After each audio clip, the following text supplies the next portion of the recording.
জানিয়ে দিব এই মুহূর্তে আমাদের হাতে এসেছে বাংলাদেশের গুরুত্বপূর্ণ আপডেট সংবাদের শিরোনাম। শুরুতেই থাকছে হাদির মরদেহের জন্য অপেক্ষা করা নিরাপত্তা বলয় বিমানবন্দর। ইনকিলাব মঞ্চের মুখপাত্র শরীফ ওসমান হাদির মরদেহ আজ শুক্রবার সন্ধ্যায় সিঙ্গাপুর থেকে দেশে আনা হবে। হযরত শাহজালাল আন্তর্জাতিক বিমানবন্দরের ৮ নম্বর গেট দিয়ে হাদির মরদেহ বের করা হবে। এজন্য পুরো বিমানবন্দর এলাকা নিরাপত্তার চাদরে ঢেকে দেওয়া হয়েছে। এদিকে ঢাকায় পৌঁছেছে শহীদ ওসমান হাদির মরদেহ। আরও জানাবো কোনো উস্কানিতে পা না দেওয়ার আহ্বান জামায়াতের আমিরের। এদিকে প্রথম আলোর ক্ষতিগ্রস্ত ভবন পরিদর্শনে ডিএমপি কমিশনার। সব শেষে জানিয়ে দিব মব হামলা ভাঙচুর দেশকে অস্থিতিশীল করার ব্লু প্রিন্টের অংশ। এতক্ষণে শুনছিলেন হাতে থাকা আপডেট সংবাদের শিরোনাম, এবারে বিস্তারিত। তবে তার আগে অনুরোধ রইল ভিডিওটিতে একটি লাইক এবং কমেন্ট করে জানিয়ে দিন ভিডিও সম্পর্কে আপনার মূল্যবান মতামত। আরও জানিয়ে দিন ভিডিওটি কোথা থেকে দেখছেন বা কোন জেলা থেকে দেখছেন। হাদির মরদেহের জন্য অপেক্ষা করা নিরাপত্তা বলয় বিমানবন্দর। ইনকিলাব মঞ্চের মুখপাত্র শরীফ ওসমান হাদির মরদেহ আজ শুক্রবার সন্ধ্যায় সিঙ্গাপুর থেকে দেশে আনা হয়েছে। হযরত শাহজালাল আন্তর্জাতিক বিমানবন্দরে ৮ নম্বর গেট দিয়ে হাদির মরদেহ বের করা হবে। এজন্য পুরো বিমানবন্দর এলাকা নিরাপত্তার চাদরে ঢেকে দেওয়া হয়েছে। শুক্রবার বিমানবন্দর এলাকায় দেখা গেছে সেনাবাহিনী, পুলিশ, বিজিবি, র্যাব, আনসার সহ আইনশৃঙ্খলা বাহিনীর ব্যাপক উপস্থিতি। এছাড়া বিমানবন্দরে যারা প্রবেশ করছেন তাদের তল্লাশি করা হচ্ছে। দূর দূরান্ত থেকে অনেক বিক্ষুব্ধ জনতা আসছে হাদিকে শ্রদ্ধা জানাতে।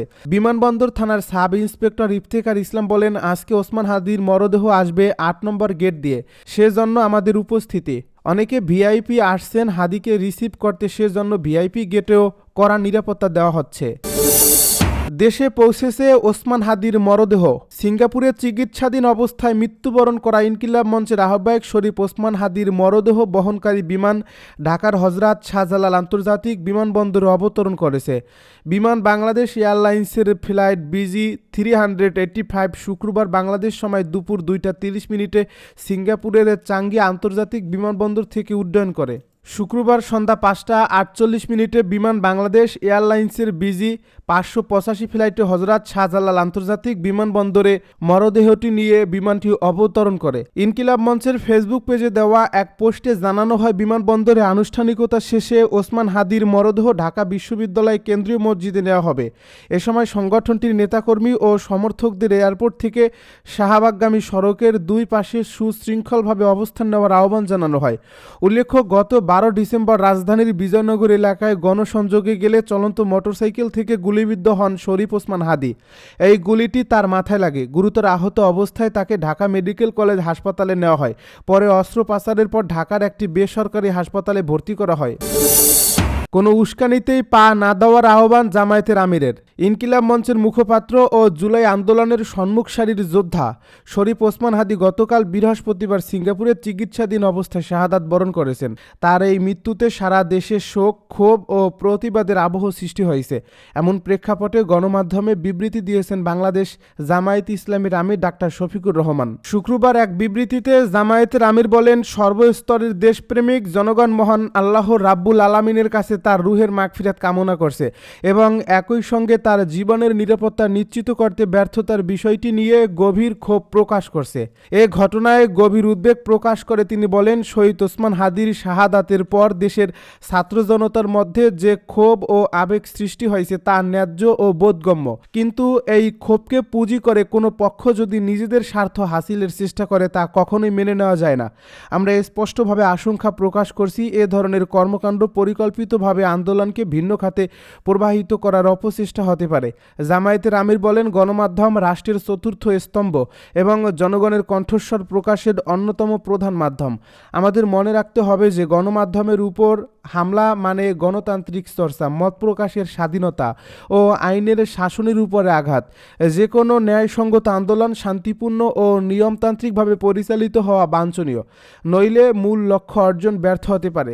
তিনি বলেন, শহীদ ওসমান ওসমান হাদির হত্যার সঙ্গে জড়িতদের দ্রুত চিহ্নিত করে আইনের আওতায় এনে দৃষ্টান্তমূলক শাস্তি নিশ্চিত করার দাবি জানাচ্ছি। জামায়াতের আমির আরও বলেন, দেশের এই সংকটময় সময়ে সংযম, দায়িত্বশীলতা ও জাতীয় ঐক্যই হতে পারে সামনে এগিয়ে যাওয়ার একমাত্র পথ। বাংলাদেশ জামায়াতে ইসলামী বিশ্বাস করে গণতান্ত্রিক, শান্তিপূর্ণ ও অন্তর্ভুক্তিমূলক রাজনৈতিক পরিবেশ প্রতিষ্ঠার মাধ্যমেই শহীদদের আত্মত্যাগের যথাযথ মর্যাদা রক্ষা করা সম্ভব। আমরা সকল দেশপ্রেমিক ছাত্র জনতা ও নাগরিককে ধৈর্য, সচেতনতা ও দায়িত্বশীলতার সঙ্গে পরিস্থিতি মোকাবিলা করার আহ্বান জানাচ্ছি। প্রথম আলোর ক্ষতিগ্রস্ত ভবন পরিদর্শনে ডিএমপি কমিশনার। ইনকিলাব মঞ্চের মুখপাত্র শরীফ ওসমান হাদির মৃত্যুর খবর আসার পর প্রথম আলো ও ডেইলি স্টার ভবনে হামলা, ভাঙচুর ও অগ্নিসংযোগ করে বিক্ষুব্ধ জনতা। এই ঘটনায় প্রথম আলোর ক্ষতিগ্রস্ত ভবন পরিদর্শন করেন ঢাকা মহানগর পুলিশের কমিশনার শেখ মোহাম্মদ সাজ্জাদ আলী। শুক্রবার বিকেল 4:45টার দিকে এ ভবন পরিদর্শন করেন তিনি। পরিদর্শনকালে পুলিশের এ শীর্ষ কর্মকর্তা ক্ষতিগ্রস্ত ভবনের আশপাশে ঘুরে দেখেন। দায়িত্বরত অফিসার থেকে ঘটনার বিস্তারিত বর্ণনা শোনেন এবং সর্বোচ্চ সচেষ্ট থাকার পরামর্শ দেন। গত 12 ডিসেম্বর রাজধানীর পুরানা পল্টনে নির্বাচনী প্রচারণার সময় সন্ত্রাসীদের গুলিতে মাথায় গুরুতর আহত হন ওসমান হাদি। আশঙ্কাজনক অবস্থায় তাকে প্রথমে ঢাকা মেডিকেল কলেজ হাসপাতালে নেওয়া হয়, যেখানে প্রাথমিক অস্ত্রোপচার করা হয়। পরে তাকে রাজধানী রেভার কেয়ার হাসপাতালের নিবিড় পরিচর্যা কেন্দ্রে স্থানান্তর করা হয়। সেখানে তিনি 3 দিন চিকিৎসাধীন থাকার পর সোমবার দুপুরে উন্নত চিকিৎসার জন্য এয়ার অ্যাম্বুলেন্সে করে তাকে সিঙ্গাপুরে পাঠানো হয়। সেখানে চিকিৎসাধীন অবস্থায় বৃহস্পতিবার রাতে তিনি শেষ নিঃশ্বাস ত্যাগ করেন। মব হামলা, ভাঙচুর দেশকে অস্থিতিশীল করার ব্লুপ্রিন্টের অংশ। বিএনপি মহাসচিব মির্জা ফখরুল ইসলাম আলমগীর বলেছেন, প্রথম আলো, ডেইলি স্টার, ছায়ানট সহ দেশের বিভিন্ন স্থানে মব তৈরি করে হামলা, ভাঙচুর, অগ্নিসংযোগের ঘটনাকে তারা দেশকে অস্থিতিশীল করার ষড়যন্ত্রের একটি অংশ বলে মনে করছেন। এসব কর্মকাণ্ডের মাধ্যমে বাংলাদেশি উগ্রবাদকে প্রতিষ্ঠার চেষ্টা করা হচ্ছে বলেও তিনি মন্তব্য করেন। বিবিসি বাংলাকে দেওয়া সাক্ষাৎকারে তিনি এসব মন্তব্য করেন বিএনপির মহাসচিব। বিএনপি মহাসচিব বলেন, হাদিকে হত্যার ঘটনার তীব্র নিন্দা জানায় উল্লেখ করে তিনি বলেন, এই ঘটনাটিকে কেন্দ্র করে দেশে মব হামলা, ভাঙচুর এগুলো একটা ব্লুপ্রিন্টের অংশ বলেই আমরা মনে করি। মির্জা ফখরুল বলেন, তবে বাংলাদেশে জোর করে চাপিয়ে মব সৃষ্টি করে কিছু করা যাবে না, কারণ বাংলাদেশের উদার সংস্কৃতিতে এটা সম্ভব না। এসব সহিংসতাকে নির্বাচন ঠেকানোর অপচেষ্টা বলেও বিএনপি মনে করছে বলে জানান বিএনপি নেতা মির্জা ফখরুল।